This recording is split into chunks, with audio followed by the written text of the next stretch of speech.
Hey, everybody. Welcome to the Blue Ribbon Lounge podcast. I'm Matt. And I'm Dave, and you are deep underground in the Blue Ribbon Lounge. Yes, you are with us right now, and we are with you. Yes. We're a community. We are the Blue Ribbon community. Yes. Number one. That's what I say. The number one community. The people who listen to this podcast are for sure number one, I think. Yes. They're a select few. The few and the proud. Yeah. Boy, feels like we haven't done this in forever, but it's always every other week. Yeah. It seems like so much has happened, I guess. Yeah. What's happening with you, Dave? What's happening with me? Not too much, I guess. I went out and saw The Cursed on Sunday. Is that a movie or a band? Yeah. Oh, a movie? Yeah, it does sound like a band, though. It does. I think it's one of those generic names that could go with anything. Yeah. But it was like a werewolf movie. Ooh, that sounds really good. Yeah, and it was like I wouldn't say like a hard R, but it's definitely got some gore in it. Oh, okay. Yeah, and like adult themes, I Yeah. guess is what they would say. Your kid's old enough now, but when did you start introducing her into like R-rated movies? It's from the get-go. The get-go, yeah? Yeah. Just like soft R stuff? Yeah, well, Because there's some stuff that's like, well, one, there's some stuff that was made back in the day, probably as a PG-13 that, like, what's it called? Ace Ventura? yeah. It's like the first scene in that, the gal gives him a fucking crazy blowjob where he's got to hold on to the walls Yeah. while he's getting it. But rated PG-13. Right. In some PG movies, like the Monster Squad has like elements of them like being perverts, like taking a picture of that girl next door. Yeah. And then Dracula calling like a 5-year-old girl a bitch. Yeah, I was watching some TikTok video. Yeah. Got to get my 30 seconds entertainment in. Oh, okay. Yeah. Rolling down the strip. But I saw one, and it was a guy, and he was like, Disney, why are you doing this to me? And it was the Goofy movie and how like sexualized the main love interest was drawn. Oh, okay. And it's like, well, and arguably maybe that's some sort of body image thing for women as they're growing up too. That could be kind of troubling, I guess, for lack of a better term, with how women grow up. Yeah, but I mean, if you're going to take Goofy, whatever the hell Goofy is. Yeah, I think he's a dog, right? Okay. Which is strange because Pluto was a dog. Yeah, but he was a regular dog, Yeah. not a walking, talking dog. Yeah. But like, if you want to portray him as female, traditionally they would have like bumps in their shirts and wider hips and like narrow ankles, stuff like that, like the Betty Boop kind of thing. Even though I think Betty Boop was more hips and not a lot of like... Yeah, she didn't have a small waist, I think. Yeah. She had a weird-shaped head. She did have a weird-shaped head. How do you find hats, girl? Right? Wherever Hey Arnold shops. Yeah. Well, he always wore a hat, but his hat was like really little. I think so, yeah. It's his football-shaped head. Cartoons, just really mimicking real life. Yeah. But anyways, Cursed. Yeah, the werewolf movie. Yeah. Is very reminiscent of like a gothic horror. Okay. And what other gothic horrors would you say that I might have seen? That you might have seen. Well, there's the old, like the Mummy or like Dracula. Oh, okay. Or even Frankenstein. Okay. Where it's kind of a slow burn Okay. up to like a big climax. All right. Where this one, there's like a lot of stuff that goes on in the beginning of the movie.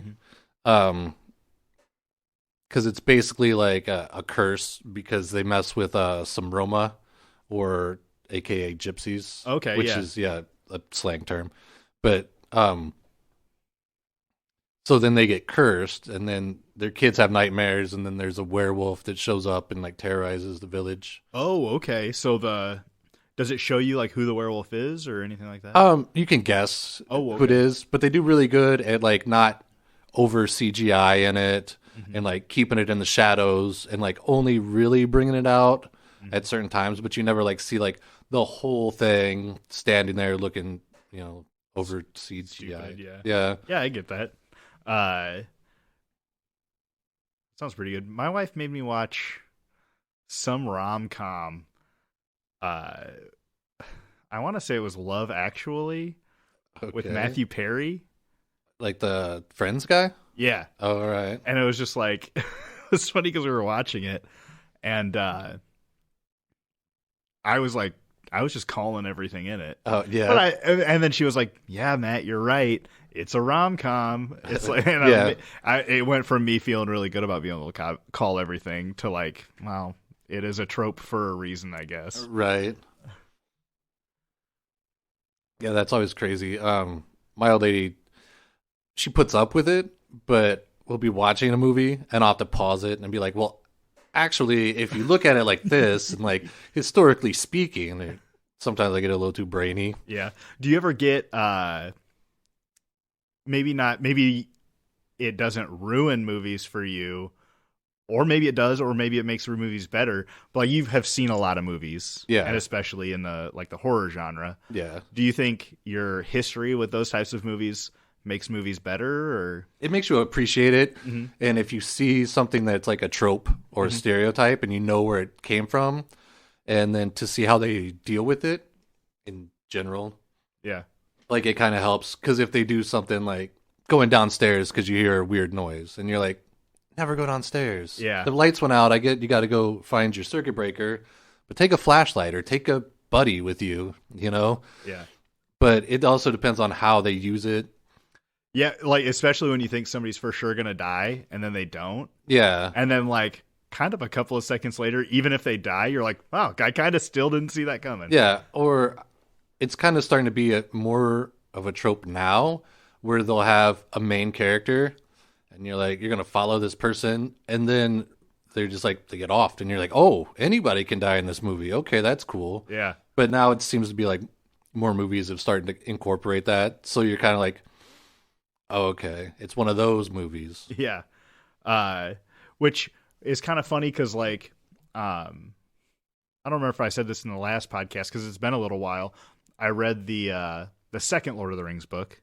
Yeah. Just because I was out and that's what they had there.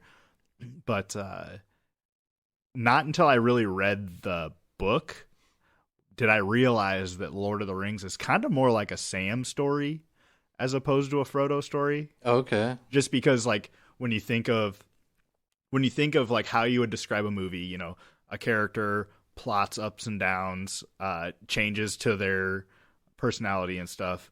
Like Sam's really the most changing character within that series or whatever you want to call it. And reading the book, and they always say the book is better than the movie. Just because, I mean, it takes hours to read a book. Yeah, and you use your own imagination. Days to read a book. And interpretation of it. Yeah. And, but I thought that kind of enlightened me a little bit more about when I watch movies like that. Okay. Like standard hero tales type stuff. Right. And I always say that, like, we'll be watching a cartoon or a movie or something. I'm like, man, I love this hero's tale. And my wife's like, yeah, Matt, everything's a hero's tale. Like, it's the standard of whatever almost every story's written about. Yeah. Like against all odds type right thing. Or starting like as a naive person and then as trials and tribulations, then they actually become the hero. Yeah. It's not like they ever just start the hero and then just are a badass the whole time. Yeah. And it's not like they just pick some random peasant and then he's just a peasant the whole time. Yeah, it's always like some chosen one also. Or like a prophecy. Yeah. They don't write stories about nobodies, I guess. Right.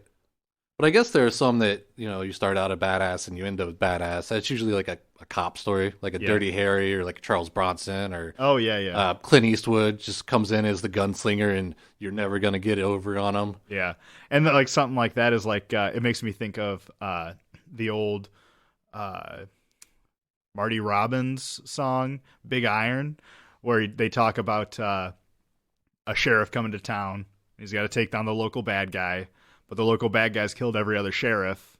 But the reason the story's about him is because he takes down the bad guy. Yeah, he's the one that gets there. Yeah.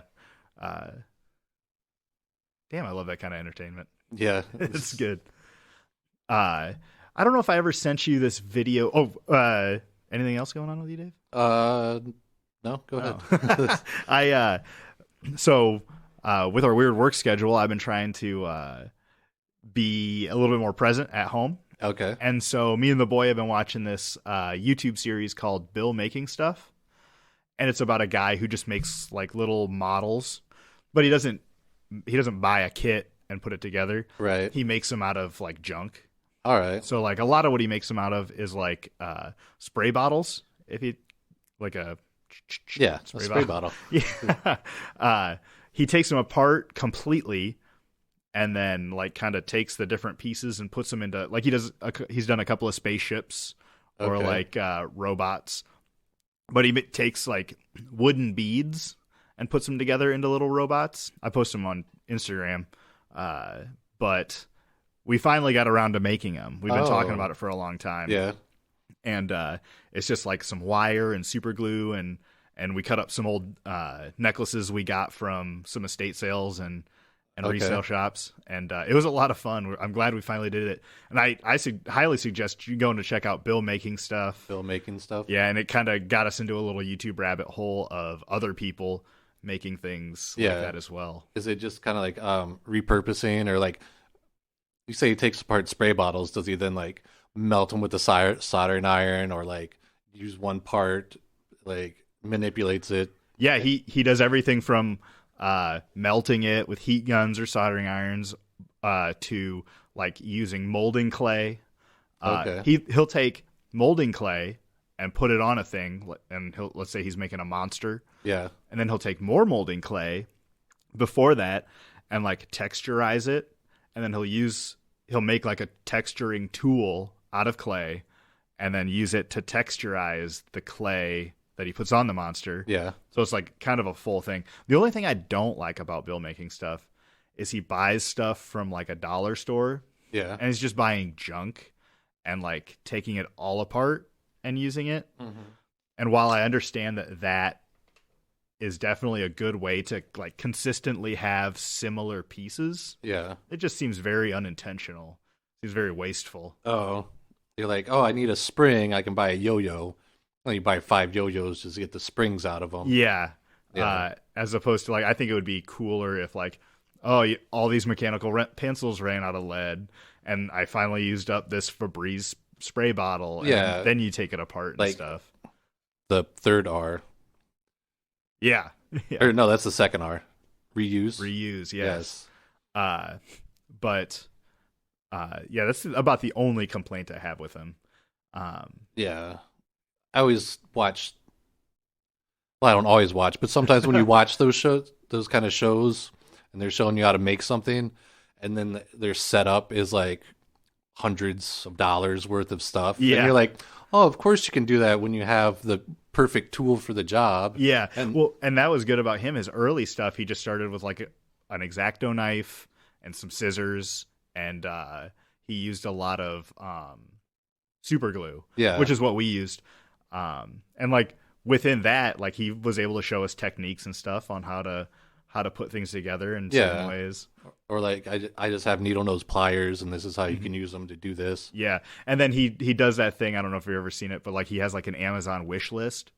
So every once in a while he'll be like, well, somebody off my Patreon bought me this Dremel, so now I get to use that. Okay. Or bought this type of paints, and he does paint everything, and dang, his paint jobs look really cool. Yeah, it seems awesome. Like if you just cover it in enough colors and then put like an oil wash on it, and he does a lot of robots, so he makes them look like they've been wandering around scrapyards forever and stuff. Stressed. Yeah. Yeah, because I've done some woodworking, and then when you're like, I want to make an end table, so then you pull up a video, and it's like, $30 end table build. And you're like, cool. But then they have a whole shop worth of tools. And you're like, that's more than $30 if I need that circular saw or like a Dremel or, a thing that does the edging, the beveling. The router. The router, yeah. I just got a router, and I was at the hardware store looking for a bit for it. And I was like, I forgot. I don't even know what I'm looking for. So I got to figure out that before I can do this. I'm making the top of a table. Oh, okay. we have like this cool macrame like hanging thing. Yeah. And so my wife wants me to make a table to go into it. And so it's like a suspended table? Yeah. That's interesting. That's very 80s, 70s, 80s kind of. It's super cool. Especially macrame. Yeah, my wife's been really into macrame plant hangers. So, and I may have said this before, but my kid made for my wife a macrame plant hanger. All right. She was just super over the moon for it and stuff, and it was pretty easy. Yeah, that's cool. But yeah, highly suggest bill making stuff. All right, check that out. What else? With the South Park. Oh, okay. Yeah, Dead Park. When I was out and about. But I don't know. I like it. Yeah. It's not quite Dirt Mall level. Yeah. But my sole hope for that mall is it turns into a dirt mall. Oh, really? Yeah. I mean, they have such little amounts of stores in there, and I hope it just dies so that somebody comes in and turns it into a place where you can shop small. Like a big flea market, or like they could do like farmers markets or something, like an indoor kind of deal. They have plenty of space, and if nobody's in those spots, like I don't know if you've been to North Park Mall for a while. It's been a while. Well, they have quite a few like one stall like stores. Yeah. But they've been taken over by a non-for-profit.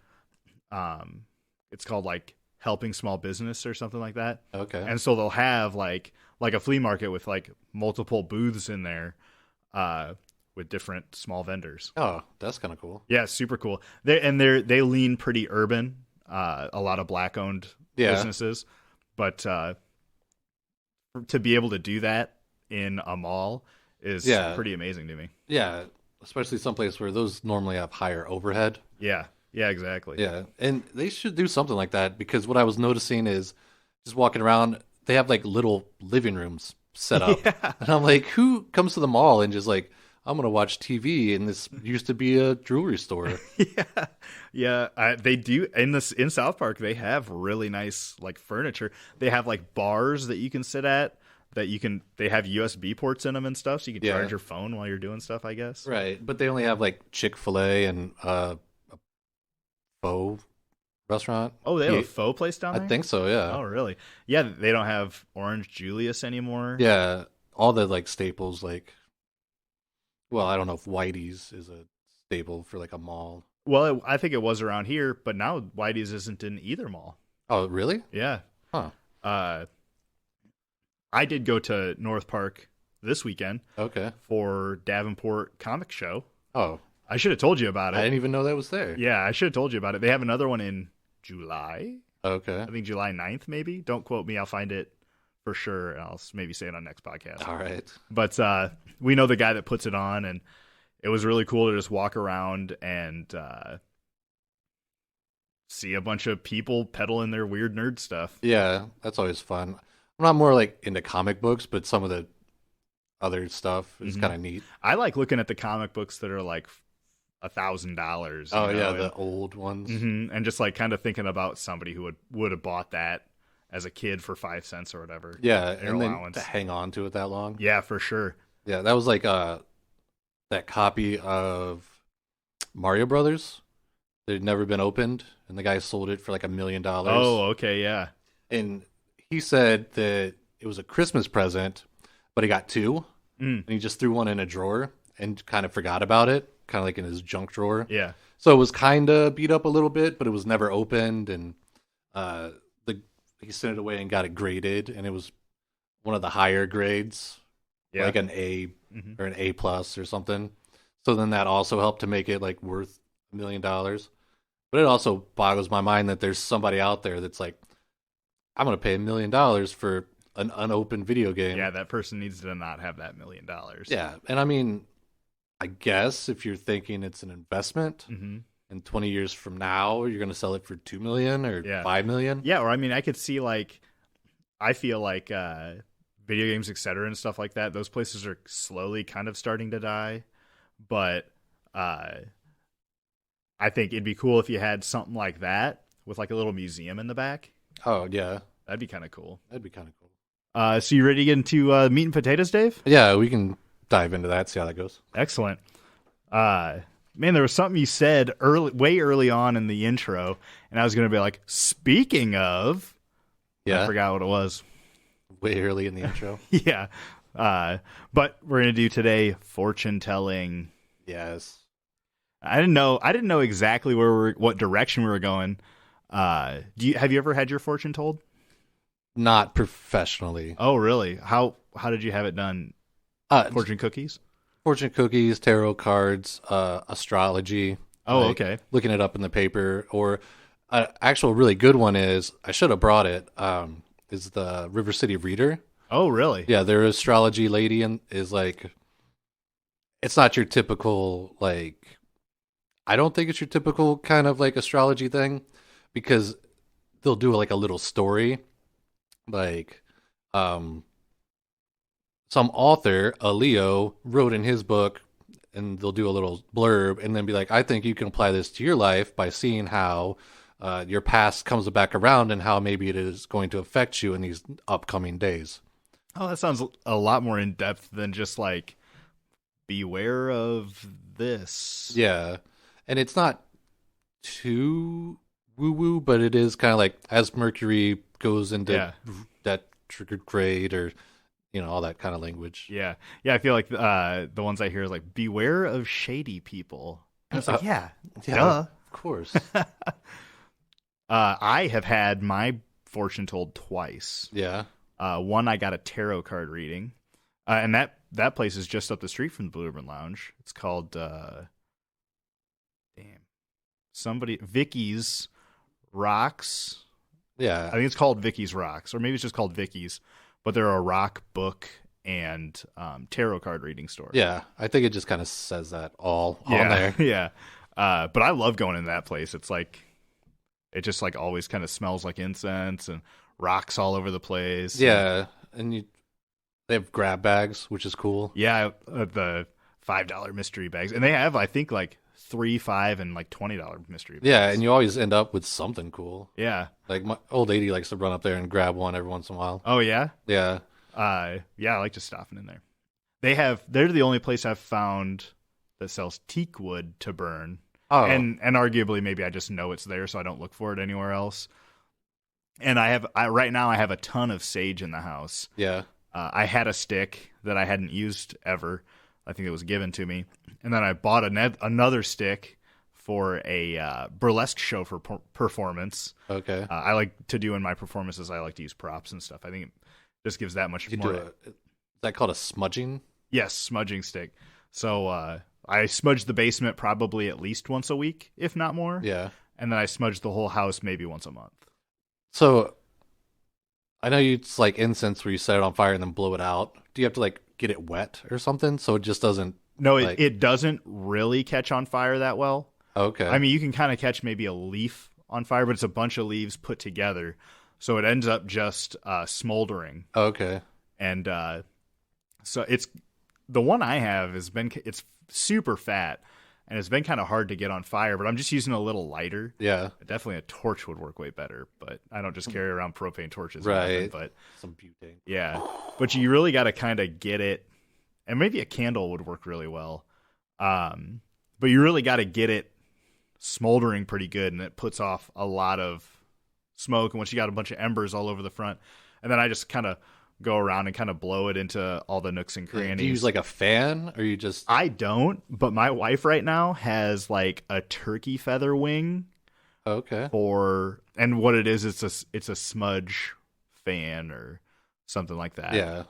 And I think that would work way better. But I got to have something cool for down here. I can't just get like a little plastic cheap fan. Exactly, right? You have to make it official. Yeah. And I think stuff like that, when it's not just a cheap like little plastic fan, you kind of put more, like it means more to you to use it. Yeah. So then it kind of like, in theory, puts your aura, your energy, like the good vibes out there. Yeah. Where if you're just doing like generic, like if you just buy a stick of sage incense and then just like, I don't know, blow it around with a Like one of those paper fans you fold and staple at the bottom. Yeah, just. But even that has a lot of intention behind it, I guess. Right, and I'm sure. I know this is fortune telling, but it's kind of like the voodoo thing where it's the intention, or like it's not necessarily the doll that has the properties. It's the believing that the doll has the properties. Yeah. Well, I think that's a lot to do with fortune telling. Like when I got my tarot cards read, well, first of all, it was a very, very traumatic time in my life because my dad had just died. Oh, okay. And so that's kind of what was in my head. And dude, she was like saying everything right. And I'm not like a 100% believer that like that stuff's real. And that she was talking to my dad or something, which she did say. Okay. But like the things she said made me feel good. Yeah. You know, and I think there's no harm in believing some stuff like that. Right, especially if it helps. Yeah. You grieve or to get through. Yeah. Like kind of like the tsunami ghosts. Yeah, 100%. Like maybe those people weren't seeing ghosts, or maybe just the idea that there's a spirit, there's an afterlife or spirits or like that kind of thing. Mm-hmm. Or even outside of the taxi drivers in the tsunami episode. Check it out. It was a couple back now, or was it last episode? It'll be a couple back. Yeah. Yeah.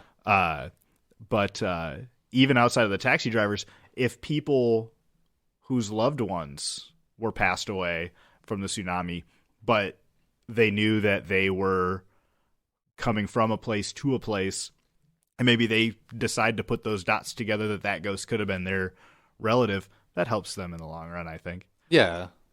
Which is kind of like after something traumatic like you went through, probably a little lost. Yeah. I would guess. Yeah, for sure. Like, because, when my grandpa passed away, that was like super horrible. And so I could see like you try to manage it somehow, whether it's through like just going to church or like praying, or the actual like funeral is actually a ritual to kind of like help people mourn that passing. Yeah, religion and praying I think is a pretty mainstream idea of that. Yeah. No offense to whatever your religions are or whatever. Right. And then so my second time I had my bones read. Your bones? No. But she called it you're getting your bones read.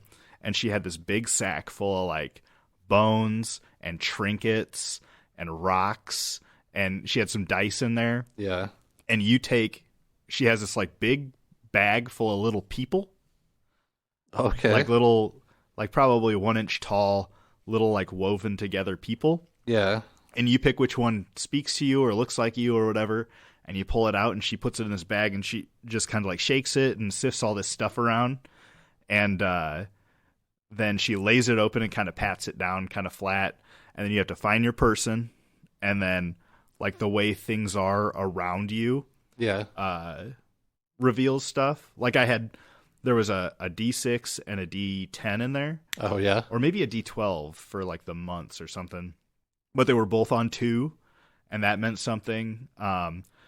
I had a bunch of trinkets around me that meant like I want to say it was like the queen of nature or something like that, or some sort of hierarchical feminine power was like watching over me. Okay. And like I was within a wishbone, and so I was lucky, which I always kind of felt like I am.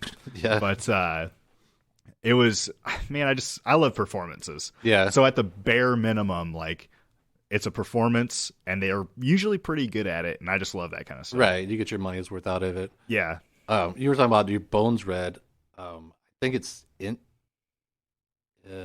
entomology. Okay. I was trying to find the word for it, but they read the bumps on your head. Oh, okay. Or maybe I don't know if it's chronology. Yeah. The reading of your cranium. But they actually have sculptures. I don't know if you've ever seen them, like in the background, just movies and stuff. Yeah, and my wife has a bunch of stuff like that. Where it's like it comes in and out of her shop. The different areas of the lobe are labeled for something, and if you have like a weird feature there or like a mole, bump, that means certain things. Oh, that's kind of cool. They also have those for palmistry. Yeah. That are usually just like a big porcelain hand with like lines written all over it. You want to do a little palmistry right now, Dave? Sure. So I don't have my regular notes, so I'm going to be flipping through a notebook. You might hear that a little bit. So palmistry is the study of someone's hand to evaluate their character, personality, or future. It was developed like thousands of years ago, somewhere around the India-China area. Okay. Indochina. Yeah, and just some of the history behind hands themselves. A lot of times they find hands on cave paintings from like indigenous or prehistoric people. Prehistoric might not be the right word. That sounds like dinosaurs, but whatever, like cavemen and type stuff were. Yeah. And even China was using fingerprints to determine things like long before the U.S. had realized that that's part of your identity is your... It's all individual or unique to you. Yeah. So hands and stuff like that. I mean, you work with your hands. You show affection with your hands. Yeah. Hands have always been a pretty important part of human cultures. So if you take both of your hands and put your pinkies together, kind of line them up. Yeah. And there should be a line going from the crease out on each hand. So if you look at mine right here. Yeah. This one right here. Okay, the top one? Yeah, the top line okay. To your pinky. And then they should match up in a certain way. So if your right hand the line is higher, let me see yours. Like that? Yeah, so it looks like your left hand is higher. See what I'm seeing there? Yeah, I see what you're saying. So if your right hand is higher, you're a romantic, you're independent, you're not worried about what others think, and you're wise beyond your years. You prefer older partners, is what it said. And so leave a comment if any of that's you. Yeah, if that makes sense to you. Yeah. So putting your hands together at the pinkies, laying them flat, the top line should be either your left or right will be higher, or they'll be even. Oh, okay. I see. Yeah. So your left hand was higher? Sure. Don't you think? Sure. So you're aggressive on love challenges. You're purposeful, independent, self-confident. You don't rush into relationships, and you prefer younger partners. Huh. Does that sound like you? Any of those? A little bit, yeah. Maybe a little bit. And I was watching this video to get like the visuals of it, and they had one that if your lines are even, and I was like, nobody's lines are going to be even. That's like, but like, dude, mine line up perfect. Yeah. And strong-minded, probably charming, gentle and sensitive. You prefer stable relationships. Who doesn't? Right. And then, and also which are, but anyways, and you care about the opinions of others. And man, that's probably at least 3 out of 5 me. Yeah. Things like that, though, I always wonder when they give you like a whole text of like, this can mean that you're caring, loving, confident, strong-willed. You're like, of course I am. Yeah. Like, right. I'm those things. Yeah. Everybody's a little bit of everything, right? Yeah. And there was, so that's the love line, I believe.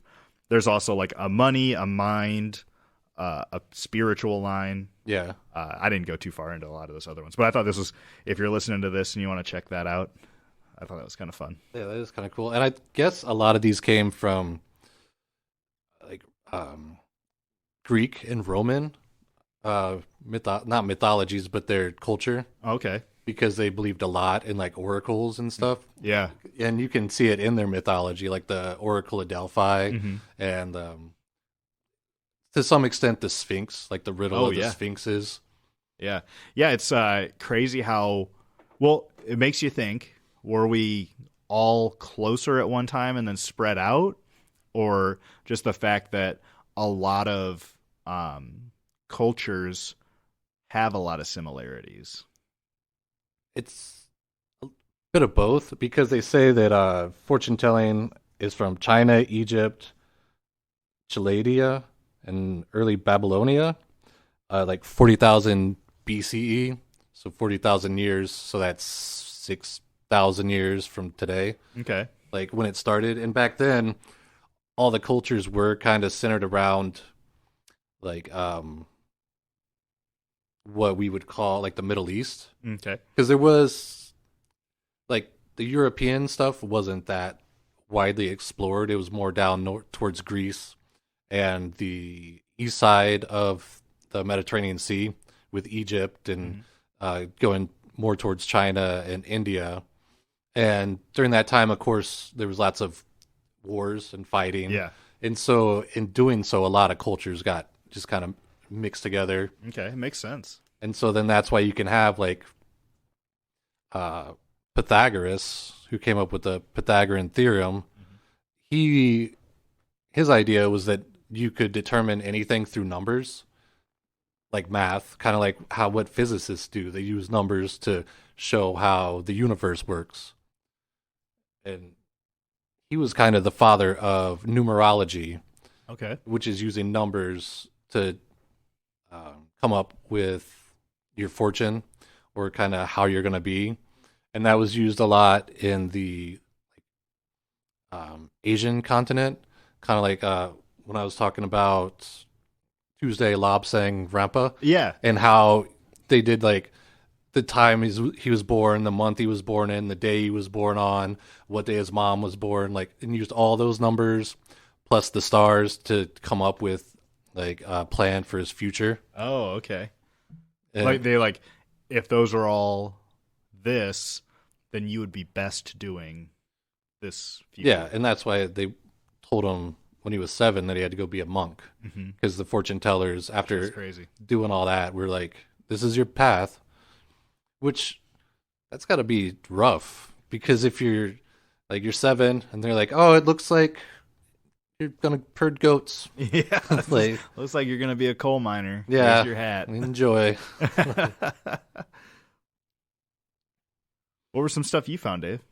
I kind of looked up some of the backstories, like not backstories, but like the whole thing about prophet or like prophetic dreams or utterances, is how they played important parts in ancient religions and medicine. Okay. And kind of like well, prophet in Greek, it's a compound word, which is pro, which is in advance, kind of like a prologue, which is in advance of the story. And then Pythizin, so prophethizin would be the whole word, and that just means to tell. So then you're telling in advance, the story.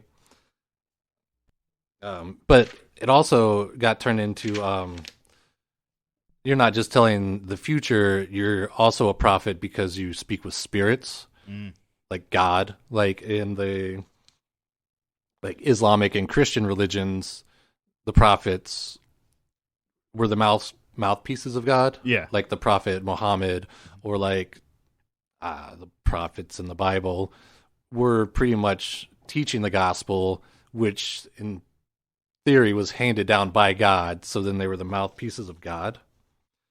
But in like Western African cultures, in kind of the Yoruba region, there was these two types, the Babalois and the Aya Ifas, and they were prophets that the like chiefs and the aristocrats of that region would come and see before like big decisions or battles or anything. Okay. I know it's not the same culture, but if you've ever seen the movie 300, I was just thinking that. Yeah, before he went into war, he had to go talk to the prophet. Yeah. And it was kind of the same deal. And the United Nations Educational, Scientific, and Cultural Organization, they have a list of, it's called Intangible Cultural Heritage. And they're trying to preserve heritages or cultures that are only passed down verbally. Oh, okay. And these are two of the big ones that they have on their list, because like the Babalois,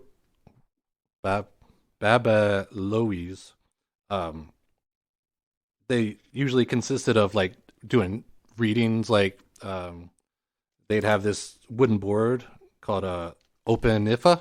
Okay. And they would throw like a chain on there and then read how it fell. Oh, that's cool. Or they had like these sacred palm nuts that they would shake and then throw on there.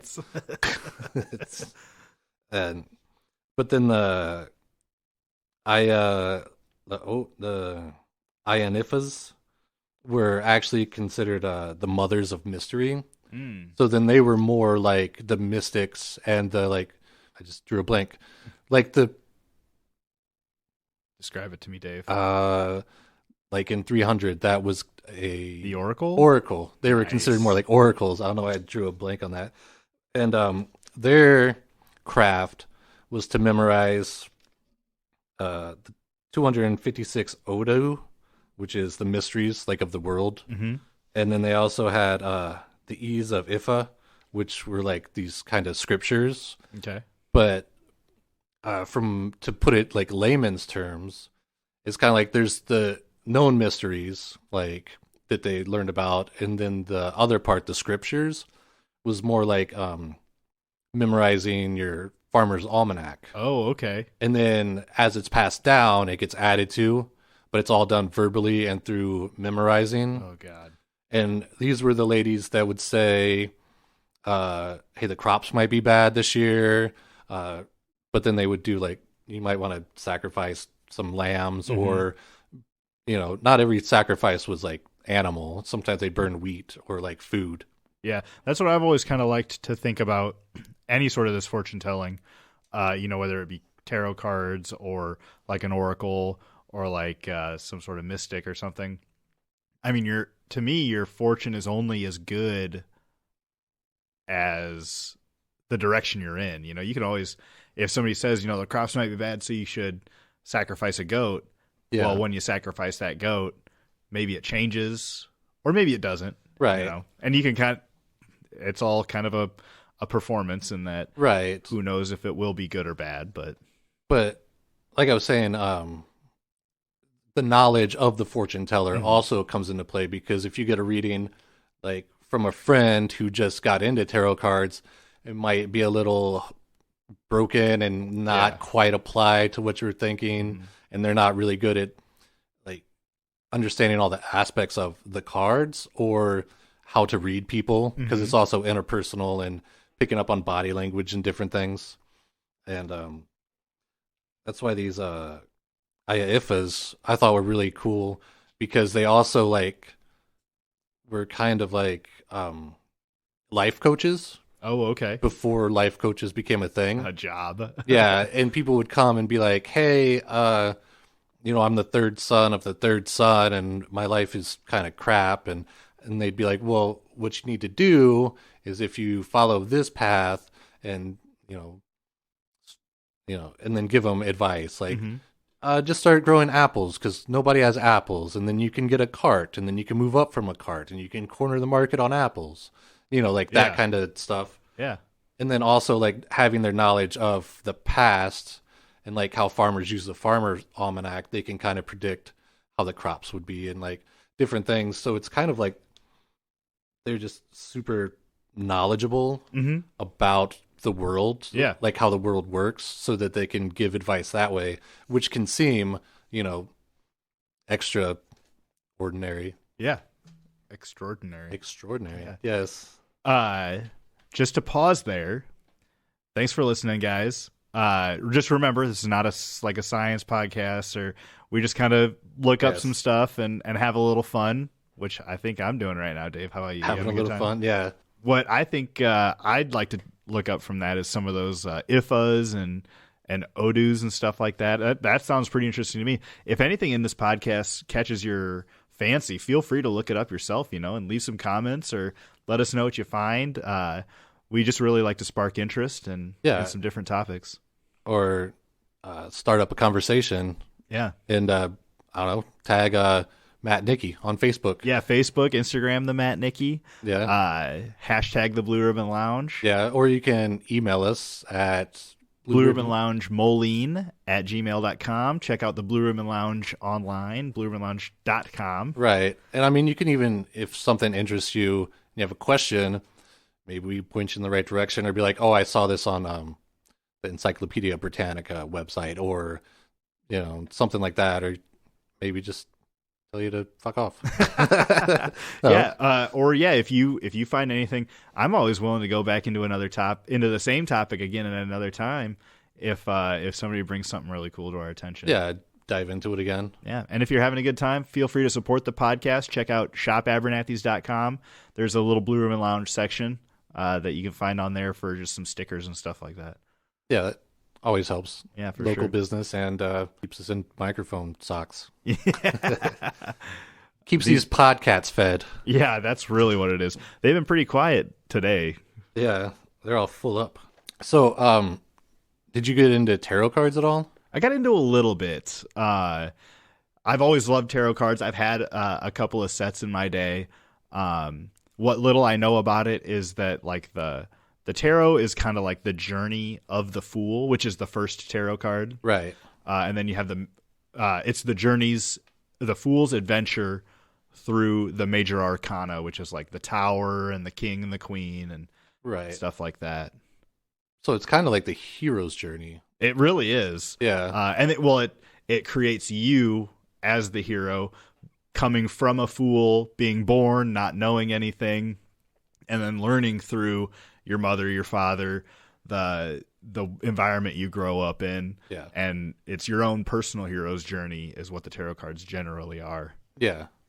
And I was looking a little bit of it up, and boy, there are some pretty insane like ways to lay tarot cards out. I think I only got like a 20 card reading. So it was like a plus in the middle. Yeah. And then a little bit around each side. There's 78 cards? I believe so. That sounds about right. Yeah, because there's only like one setup that uses all 78 cards. Yeah. Yeah, and that one looks crazy. Wasn't it like a giant pyramid and then like a circle around it or something? Yeah, and then a couple things like jutting off from the circle. Yeah, crazy. Yeah, because I've only usually done the cross, where it's like, I want to say 4 cards down and then 2 on each side. Okay. And then there's also just a 3-card reading. That's what I like. It's just easy, simple one. Yeah, there was a period of time where I was doing a 3-card reading every day for myself. Okay. And it was just like past, present, future. And I just took the cards. I had to look up the meaning because I don't know them. Yeah. And I just kind of tried to apply it to my life. They're cards, they can't tell you what they mean. Right. But you can apply it to your life to be like, oh, well, this says, something bad's about to happen in my financial life. And it's like, well, I just bought this $35,000 car. Maybe that was a bad idea. I don't know. Yeah. Just stuff like that is what I try to consider out of it. Okay. And I think a lot of it just makes you aware also of, like, because you can float through life, Mm-hmm. Go to work, come home, eat dinner, go to bed, go to work, come home, eat dinner.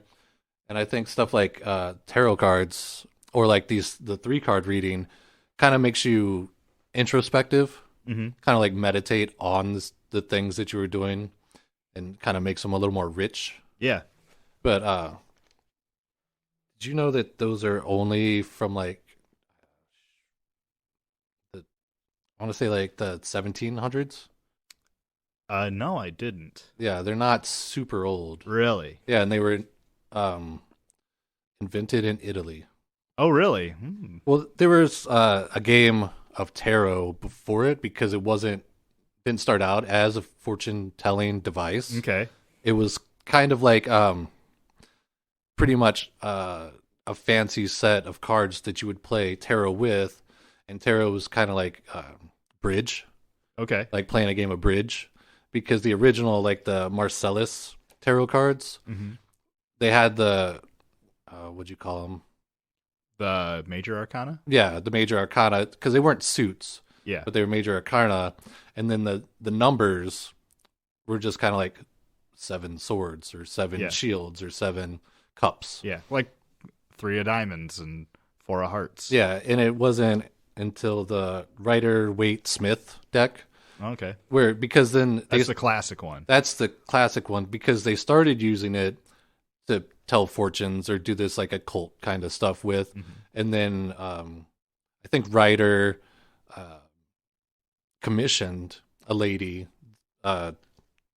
which is like Waite Smith. I don't think there were 3 people. I think the lady had a hyphenated Oh, name. okay. So, and then she just painted like all the traditional like cards that you see if you got like a traditional tarot set, like the 7 of Swords is the guy laying down with all the swords stuck in him, and the Joker is like the guy with the dog standing next to a cliff kind of picture. Okay. And then the third deck that was ever commissioned was the Thought deck, Thoth. Okay. Which is based on Egyptian, the Book of the Dead. Ooh. And that was commissioned by Aleister Crowley. Oh, wow. Yeah. I've always thought that tarot imagery was really cool. There's an artist I follow on the internet, Wizard of Barg, and he does these just wacky arts. And I bought his tarot deck. Oh, yeah. And it was like, it was just too out there for me. I couldn't use it. That's the one I have. I can't think of the guy's name. It's Brian something. Okay. But it was the artist who collaborated with Jim Henson Oh. on The Labyrinth. Oh, wow. That sounds awesome. Yeah, so there's a lot of like goblins and fairies and just like celestial beings. Yeah, and, you'll have to let me take a look at that sometime. yeah, it's like, and every picture is just super crammed with so much detail and little things going on. Oh, that sounds hard then. Yeah, but it's neat. There's a lot of cool ones in there. That sounds super cool. Like it's one of those that you could almost just somehow just display them in a big like picture frame or something and just stare at it. Yeah. Oh, I'm silly. It was Italy in 1430s. It was in the 1700s. It was right there, bold, right in my face. We're all about correcting our mistakes. Yeah, but yeah, it was like a bridge type game. Okay. And yeah, mostly. Sorry. Go ahead. I had heard that that it was a game, and then they started telling fortunes out of it, and then that was like kind of banned for a while. Yeah. I think maybe that's where I got the 1700s from. Okay, that would make more sense to me. Okay, because I think the Catholic Church started to be like, no, let's not play with these cards, everybody. Yeah, that sounds, first of all, it sounds like something the Catholic Church would do. Yeah. And that sounds about the time where they really were cracking down on stuff like that. Yeah, and because that's about the time, I'm trying to think of the rhyme, the Columbus one. Was it 1492? Oh, I don't know. Sailed the ocean blue. Oh. But then about early 1700s was when a lot of settlers were coming to the New World to escape like religious persecution. So I could see that that's when they started being like, let's not play little silly parlor games. Yeah. I mean, those are the best kind of games, though. They really are. I tried not to look up like Nostradamus.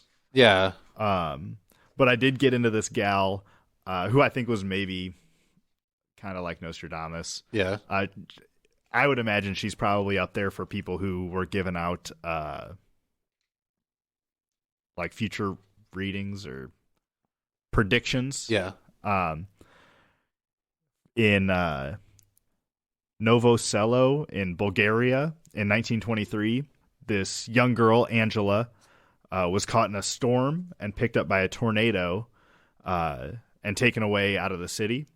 Her family found her later, after the storm had settled. Her eyes were caked with like dirt and debris and stuff, and so she slowly lost her sight. All right. She then began predicting the future for locals, and then by the 1980s, she had supposedly made thousands of accurate readings for the locals, and she adapted the name Baba Vanga. Oh, okay. She said that she could see through her mind's eye a whole person's life. She described it as seeing like a movie of a person's life. All right. When she was interviewed, she said that she would see like extraterrestrials in like a watery, reflective type way. So that's how she was getting like her predictions. All right, but not necessarily like aliens. Yeah, but maybe just some sort of spiritual type thing. Yeah, like not people from this terrain, but extraterrestrial. Yes. Yes. She was interviewed by multiple scientists and researchers. They would be there for her readings, and they would keep track of the people that the readings were for. And it was said that she had like an 80% accuracy. Really? So I think these first two are kind of vague, but then the third one I have of her readings is pretty good. And to consider, she was a peasant. She was poor. Yeah. So she couldn't afford, I don't know if she could afford like radio and stuff. I did look up, she couldn't read, obviously, because she was blind. Right. And it was said that she had little Braille experience. But the TV was brought to Bulgaria in 1959, and cable was there in 1990. And I don't know what kind of TV they would have had. I guess when you only had like 3 stations, I guess generally most of them would have been news, I guess. Yeah. But so she did have, there was TV available in Bulgaria. Who knows if it was within this Novo Selo town she lived in. It to me, the way they portrayed it, sounded like a pretty poor town. Yeah, and back when TVs first came out, like maybe just the pub or the post office might have the TV. Yeah. Yeah. So all 3 of these predictions that she did were in 1989. So this first one is I think fairly interesting. But she's quoted as saying, "American brethren will fall after being attacked by steel birds." Okay. And so that's potentially a reference to September 11th, 2001, the terrorist attack. When was the reading was 1989. Okay, so but after Pearl Harbor. Oh, yeah. Yeah. But I mean, I don't know when the plane was invented. I didn't look that up. We said 1989? Yeah. Oh, that would have been, the plane would have been around by then, I think. Yes, 1989. Yeah. Yes. I don't know. Well, when were you born? Idiot. Oh, yeah. 1990, 88. 88. Yeah. That makes sense. Yeah, that's why I was confused. I'm like, 1889 would be different, but I think we saw planes then. Yeah. I'm not sure. Yeah. I'm not good at that kind of stuff. No. And I mean, maybe the fact that she refers to them as steel birds is kind of interesting. Yeah. In that it could be planes, or maybe she doesn't know what a plane is or looked like. Yeah. It kind of reminds me, I went to church with my grandma back in like 1999, and they were talking about Revelations. Okay. And they were saying like the swarm of locusts with like the tails of scorpions and something else. The guy who was talking to us about it is like, well, if you don't know what a helicopter looks like, it could look like a locust with the tail of a scorpion. Oh. Which kind of reminded me of, if you didn't know what an airplane looked like, but you knew we had steel and you knew what a bird was, you'd be like, that's a metal bird. Yeah. Yeah. This one is not necessarily, in my opinion, too telling. But, quote, "A huge wave will cover a big coast covered with people and towns, and everything will disappear beneath the water." I mean, that's a pretty general thing to say. Yeah. And in Sumatra, Indonesia, December 26, 2004, a 9.1 earthquake caused a tsunami that engulfed 3,000 miles of land and killed 230,000 people. Now, I guess I can't remember how big that wave was in the tsunami episode. Yeah. Shout out to the tsunami episode. That was a pretty good one. Or like 100 feet, 120 maybe. Okay. That's definitely not 3,000 miles. Oh, that's a big one. Yeah. But I mean, a huge wave will cover a big coast. I mean, I don't know. Yeah, it's pretty generic. Yeah, and then when anything does happen, then it's like, oh, that was that. Yeah. And then this one, again in 1989, she was quoted as saying, "The 44th president of the United States will be an African American man. Everyone will put their hopes in him." I mean, Barack Obama was the 44th president. Yeah. That's pretty spot on. And he ran under the Hope hope slogan. Yeah. I thought that one was pretty good. But who knows? Maybe the lizard people were controlling that too. Maybe. She's just tuned into them. She was picking up their radio waves in her brain. Right. And that kind of reminds me of the remote viewing episode that we did, where those guys were doing remote viewing on their own, and that they said like a steel serpent carrying people under the banner of two lions and buildings on fire or something. Yeah. And then a couple weeks later, there was like a subway bombing in Spain somewhere. Yeah. Yeah. Sometimes I wonder if it's like casting a wide enough net. Yeah. Because it doesn't say like she predicted that. And they're like, but it doesn't say how many predictions she made that month. Yeah. Well, yeah. And like, that's why I thought the 44th president part was the most interesting. Yeah. Because even like the American brethren will be attacked by steel birds. You just got to wait until two planes fly into some part of the United States. Yeah. It's pretty vague. That could also mean like a bunch of Americans on a plane goes down. Yeah. Or, two planes fly into each other or something. Yeah. Or you're on a battlefield and a plane comes and takes a bunch of people out. Yeah. And that's, I think, what happened with a lot of Nostradamus' stuff. I think he was actually pretty low on his accuracy, but the longer you wait, the more accurate it is, right? Yeah. In any book that I've read about Nostradamus or about his predictions, it's always like the prediction and then someone breaking it apart and rearranging it to fit a narrative that, can be like, oh, and maybe he was talking about the Chicago fire because he said flaming something, and this was flaming, and it was near a field, and he was talking about wheat. Like, yeah, that type of, and it's all a performance in some way or another, I think. Yeah, for the most part, and it's also, you got to look and see if there's a profit to be made. Yeah, who knows?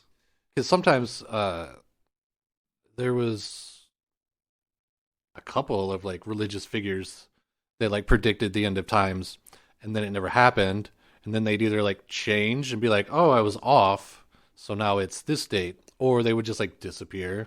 Yeah. And it makes you wonder if they were just trying to get money, or be like, here's your Bible survival packet, read these passages or send me money and we'll pray for you to make sure you make it to heaven after the world ends, or something weird like that. You have anything else, Dave? I just have like some anecdote about the Roma, or aka gypsies. Oh, okay. Did you know that they're actually from India? Oh, really? Yeah, like the northern Punjab region. Okay. And because they can trace their DNA and their language back to that. And it was actually in like 421. There was a king in Iran. His name was Bahram V. Gore. And I think he made a trip to India and like heard the lute and like music. And when he went back to his country, he noticed that he had peasants and like the poor have never heard music, and he thought it was an atrocity. Whoa. So then he wrote to the king of India and was like, hey, can you send me 10,000 lute players and musicians? And he was like, sure, because I guess they were friends. And so he sent these over, and then the Iranian king gave them all a donkey full of wheat and an ox so that they could go out into the countryside, start a farm, and then play music for free, and have a livelihood, and like so all the peasants and all the people could have music in their life. What happened is all these lute players were just dirty, long-haired musicians, and so instead of starting farms, they just like ate the ox and the wheat, and then a year later they came back to the king like starved pretty much, and the king was super pissed off at him and just banished them. Whoa. And I guess it didn't say, but I'm guessing the king of India was also like, well, you can't come back here. You've disgraced us. Yeah. So then those 10,000 people became the Roma. Wow. And then, that seems like a real, like Moses type story. Yeah, they were just banished to wander. Yeah. And then about 500 BCE, after it was AD, but now it's something else. I don't know what it is called now. What? Well, because it was BC, like before Christ, and then AD after death, but they don't say that anymore because they try to make it non-secular. Yeah. Even though we still use the Christian calendar. Yeah. But when they came to Europe, people actually thought they were from Egypt. Okay. So then they were calling them gypsies, kind of like a slang. Yeah. Or like a gyppo or a gypsy. So that's why nowadays they don't really like you to say that. Yeah. Because it's kind of like calling a Native American an Indian. Yeah. Because we're like, oh, we're in India. You're Indians. No, we're not. Yeah. Huh. And so they prefer Roma? Yeah. Okay. And maybe that's got something to do with roaming or something. Maybe. I didn't look in that word. Yeah. Gypsies would be a good topic. Yeah. Because I guess most of them were actual tradesmen. Oh. And that the more dancers, musicians and stuff, that was not the biggest part of who they were. They were just kind of traveling tradesmen. Yeah. So then they'd pop into town and get work as a blacksmith or a leather maker and until the work ran out, and then they would move somewhere else. But since I think they also, for easy coin, you roll into a town, if they don't have work for you to do, play some songs, do some dances, maybe tell a fortune or two. Yeah. Yeah. I think that's what I'll be, as a gypsy. That would be cool. I'll be a gypsy. I'll take that back. Oh, okay. You'll take it back? Yeah, because I'm not a Roma by blood. Right. Yeah. But you can be an Egyptian, a traveling Egyptian? Yes. Okay. I had a harrowing tale of the fortune cookie. Oh. Is that something you'd like to hear? I would. So fortune cookie was originally created in Kyoto, Japan by Sugiura Senbai. It was Senpai? That's what I kept saying when I was looking this up. Yeah. But it was a darker, larger fortune cookie with a darker, larger cookie with the fortune rolled up and tucked into the knuckle of it. So if you think of the fortune cookie as like a horse hoof, okay, it'd be between the toes. Oh, gotcha. It wasn't inside the cookie. So it was like a rolled up, folded over cookie. Yeah. Like a tube in half, like a horseshoe, like you said. Yeah. And so you're stuck in the middle. Yeah. Yeah. Gotcha. Exactly what you just said.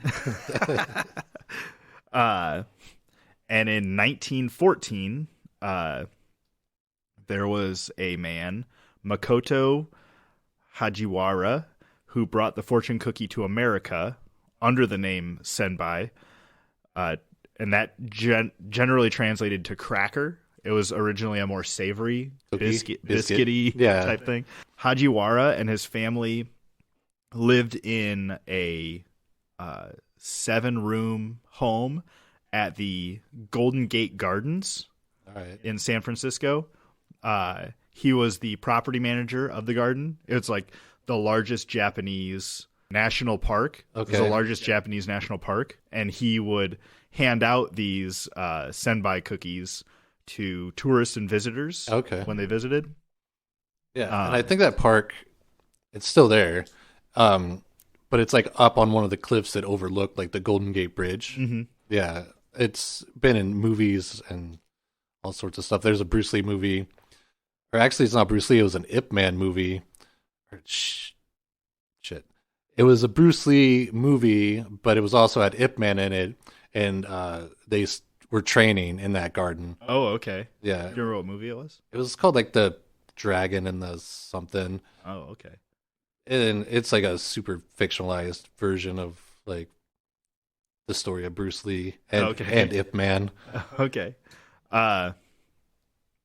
So on February 19th, 1442, FDR passed his huge executive order 9066, which was the forcible relocation of Japanese to internment camps. Yeah. And so when Japanese people came to America, they would start restaurants, generally on the West Coast. But there was not a huge demand for traditional Japanese style food at the time. Okay. So a lot of Japanese families would just make Chinese food. Within that Chinese food restaurant, they would sneak in these senbai type cookies as just like a little bit of Japanese traditionalism within the Chinese restaurant. Yeah. They had a lot of their own culture.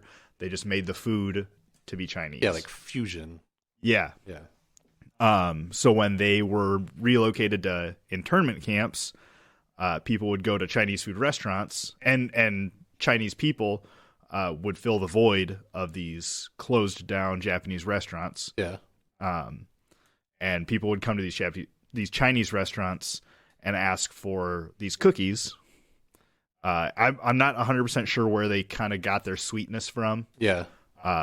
Or where they got the fortune within the side of the cookie as opposed to within the knuckle or the inside of the horseshoe. Well, I think that, like you were saying, the traditional one was that we know today or originated in San Francisco. Oh, okay. I did see that there was a fight between San Francisco and I believe another city in California, or it was between San Francisco and at least another city. Okay. San Francisco did win that. I think it was a court case. Really? Yeah. Because I think, I didn't look up fortune cookies. I'm just trying to go off my how it was made kind of knowledge.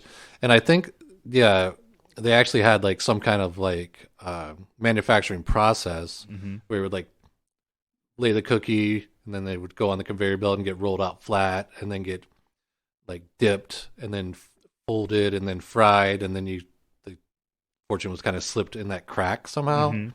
Because that's the part that always boggles my mind, is like, unless it's not like the cookie dries, like you fold it up and then you just kind of dry the cookie, because like baking or frying, you would ruin your fortune inside. Yeah. And I think the fortunes are generally folded in half when you get them out, long ways, hot dog style. Maybe I'm wrong about that though. But and I did watch a video on how they were made by hand. Oh, okay. And they would cook them partially, put the fortune on it, fold it up, and then cook it again. Okay. And probably at a lower temperature so it didn't. Right, or like yellow the paper or anything. Yeah. And so by the late 1940s, after World War II had ended, the military coming back from the Pacific War would pass through California, through all these Chinese restaurants that were serving Japanese-style dessert cookies. Yeah. And as they moved east, they would request them at Chinese food places, and so they slowly started getting spread across the country. Okay. I thought that was I was only looking it up because I was interested about the fortune part of the fortune cookie. Yeah. But I found this harrowing tale of cultural stealing and this and that, and this putting Japanese in camps and stuff. And I thought it was a crazy history behind fortune cookies for sure. Crazy history. Never would have thought. That's all I had. Yeah, that's all I really had about fortune telling. Yeah. I maybe it wasn't the most cohesive topic, but I thought some of the stuff we had on there was pretty good. Yeah, not too bad. I could see maybe coming back around to this at another time, talk more about like numerology and like scrying, and stuff like that. Yeah, I'd like to see a little bit more about that one you were talking about, the chain as well. Yeah, that looked pretty interesting. And synchronicity, we talked a little bit about the I Ching. Yeah, and that's what they use in China, which is a casting of coins. Okay, and then you look it up in a book to see what your fortune is. Yeah. I do have this too, Dave. I forgot. This is called a fortune-telling fish. Would you like to try this? Sure. So it's like a little plastic sleeve, and it's got a little plastic fish in it. Get it out. Can you hold your hand out here flat as you can? Okay. So it's like a little transparent fish, and it says, place the fish in palm of the hand. The movements will indicate your fortune. Keep fish in envelope when not in use.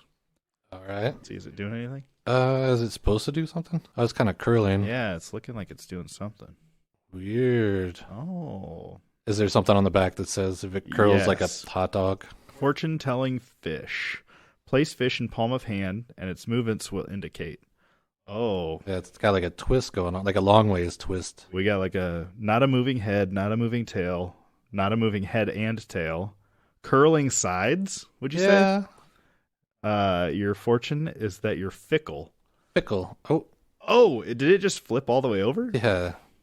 Oh, curls up entirely.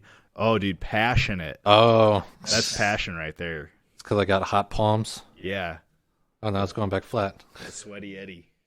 Here, Dave, I'm going to give this to you. Because to get this, I bought like a pack of like 100. You have 100 fortune-telling fish. Yes. Awesome. They work with me in my plan to overtake the world. Cool. You want to do a quick 3-card reading for the lounge itself? Yeah, let's do that. Right. That sounds fun. I got 2 sealed packages here. Okay. I'll let you pick one. I'm going to go with the pink one. The pink one. We had a pink one and a blue one. Yeah. And it's just 3 cards that you lay out side by side. Okay. Do you want to shuffle them? I would prefer to, yes. Actually, you know what? No, I don't. I don't want to touch them because they've been in the lounge for long enough. Think so? Yeah. Wave them around. Yeah. Lay them out. Do you want the top on the left or the top on the right? Top on the left. And then the card on the left represents past events and influences. Okay. And we have here the Ace of Pentacles. Ooh, the Ace of Pentacles. Does it say on there what it means? Yeah, it says looking for a job or a promotion. Here's the beginning of monetary success and good health. Happy family and friends. It's a good time to send out your resume or ask for a promotion. Job offers, more money, and the volunteer opportunities abound. Plant the seed of your money harvest. When I started the Blue Ribbon Lounge, it was right before I got like some of my best paying jobs. Yeah. Like the current place I work now is the best job I've ever had, and it has really provided like, obviously like the stuff on the walls and stuff, the ability to make stickers, to afford this equipment for podcasting. Right. So I mean, I think that's pretty accurate. Pretty accurate. All right. And then this one, the middle one, should be where you're at now. Present influences and your current circumstances. Mm-hmm. And this one is the 8 of Wands. Okay. It is. Now is the time to make your move. All the elements have come together. Put your ideas into action. Expect to be busy today as others come to you with their own requests for assistance. Or there may be important news. This card ensures you that everything will be successfully resolved. Oh, that sounds positive. Yeah. A weird time going on with my work. Maybe I should just quit it and start Blue Ribbon Lounge full time. Is that what that says? Yeah. Put your ideas into action. That's what it says. It's a good time. Okay, and then this will be obviously the events of the future. Bankrupt. Bankrupt. Let's find out. Yeah. This is the 10 of Cups. Oh, and it's got like this happy family with dancing kids under a rainbow of 10 looking cups. Good. Looking pretty positive. Yeah, your happily ever after moment is on the way. Celebrate all the love and togetherness you have been blessed with. This is a promise of a joyous future filled with what you want. It's a good day to journal about your heart's desires, about what your heart desires are. Look for ways to share the peace and harmony that surround you. Dang, I feel like that's all the Blue Ribbon Lounge tries to do, is be a safe place for everybody to come and, a positive experience both in person and virtually, I'd say. Yes, and for all you guys listening, it's a good place to hear us stumble through different topics and maybe get a little chuckle and help you get through your work day or your car ride or just while you're chilling at home. Yeah, I feel like we had a lot of throwbacks in this episode to previous episodes. Personally, I think the most interesting one would be the tsunami one. Yeah. Make sure you guys check out that Tsunami Ghosts episode. I thought that was just the personability of it, like overcoming a huge event. Yeah, I thought was pretty powerful in that episode. So check that one out if you haven't. Yeah, and I'd like to give a shout out to Cam in North Carolina, who said she really enjoyed that episode and is like super looking forward to more. Oh, really? Excellent. Yeah. Well, thanks a lot, Cam. Yeah. Hitting one of the coasts. Right. Hopefully we can get a listener on the West Coast too, and we can get really across the country on this one. Right. And then we just need a north and a south. Yeah. Get someone from Texas or maybe Argentina. Hey, who knows? Yeah. Are we really big in Norway or something? So we were looking at that, and it was really weird. Yeah, the analytics or whatever they're called. Yeah. I think everybody's just got their VPNs on from Norway. Probably. Just trying to watch those Netflix shows you can't see in the U.S. Yeah. Well, that's all I got, Dave. How about you? Yep, that's all I got. All right. Well, from the Blue Ribbon Lounge, thanks, guys, so much for listening. Make sure you check out any episodes you haven't listened to, and I hope you can take care of yourself. Yeah, and remember, don't ever let a fairy tell your fortune, least you end up in the Feywild. All right, have a good one. Have a good one.